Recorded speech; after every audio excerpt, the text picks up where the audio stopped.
Hi everyone, I'm CassB and welcome back to my studio. So for the next few weeks, we're gonna go and do a veil series. Whenever I first entered the bridal and evening wear, accessories were one of the things that I found pretty tricky. And so my hope is that at the end of the series, you guys will have a better starting point of how to even start to approach veils and have more fun doing so. So let's start with an overall classification of some veils. So the three main ones that I see, and there's so many, it's really hard to label them in just one video. So let's just start with the three that I see most commonly. You've got your one-tiered veil. Generally it's gathered at the back where it meets the comb and then it trails behind you.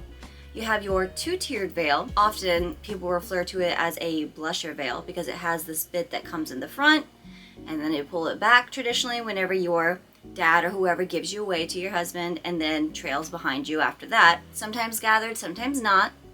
And then thirdly, we have manila veils. So this is something that usually is this very long oval shape overall, and it meets at the crown of your head and has this very circular, very flat lay, usually lace all the way around the outer edges. So those are the three that I see the most commonly, but obviously there's so many different types. Today we are going to be making a two-tiered blusher veil. And this is just because it's what I want to be paired with my dress. And instead of going even further into depth on classifications for length and volume, I'm just going to show you how to make a veil that matches the volume and length of the dress that you're already working with. So let's take a look at the dress. This blue dress we have been working on for a couple weeks now, and I'm so excited about it. We're actually working on just finishing sewing all of these different rows down, but for today I'm going to go ahead and make the veil that I want to go with it. So like I said, a blusher two-tiered veil, which means I'm going to start to take some measurements. And there are a couple that are fairly important. The first of which is going to be where you want it to meet at the crown, come over your face, and stay in the front. We're also going to turn it around and we're going to measure from the crown down, past the train. I like about 12 inches of separation in between the veil and where it meets the dress. It just makes it look more elongated, and you can see the detail in both the dress and the veil.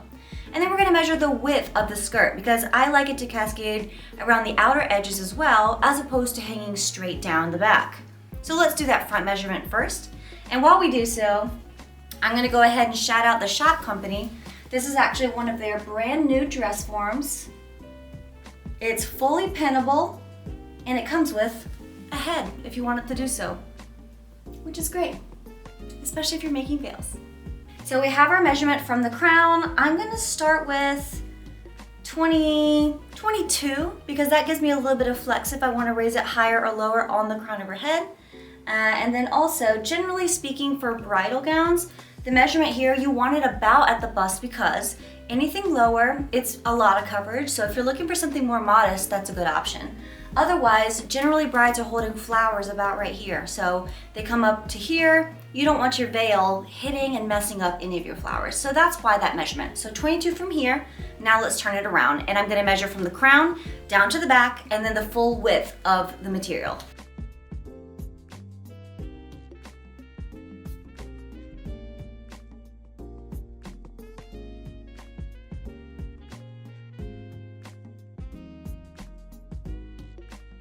Alright, so at this point, I've got all the measurements that I need. Remember, we want the front blusher to be a total of 22 inches in length down the front.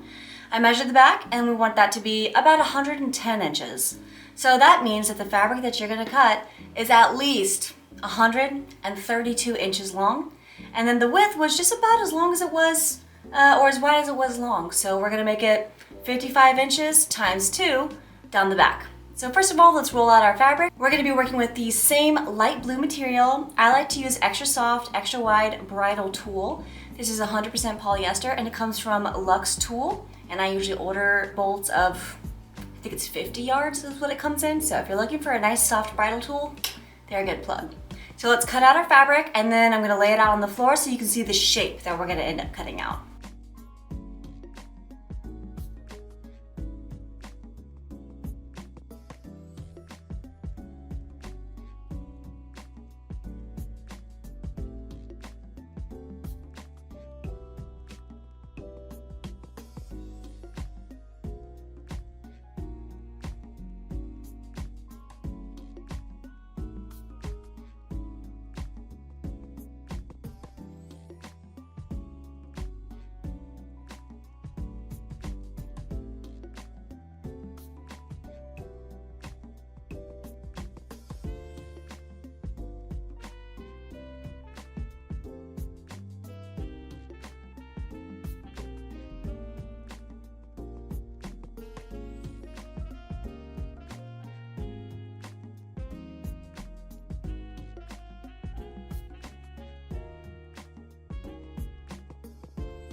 Okay guys, so this is where we're gonna stop today. We have our fabulous veil coming together so quickly already. All we did was take some measurements, cut it out of our tulle fabric, and I have it pinned to my fully pinnable dress form right now.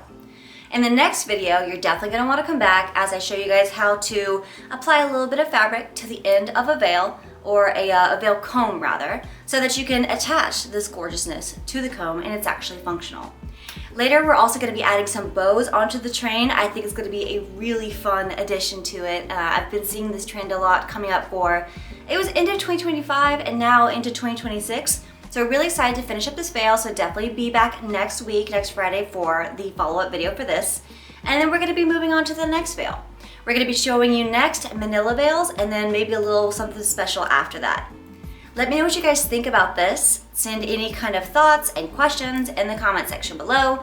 Let me know if you have ideas of, maybe something you'd like to learn how to do. And we can do that in the next video series as well. Let me know your thoughts, questions, comments in the comment section below. Once again, don't forget to like this video, subscribe to my channel, and I will see you next week.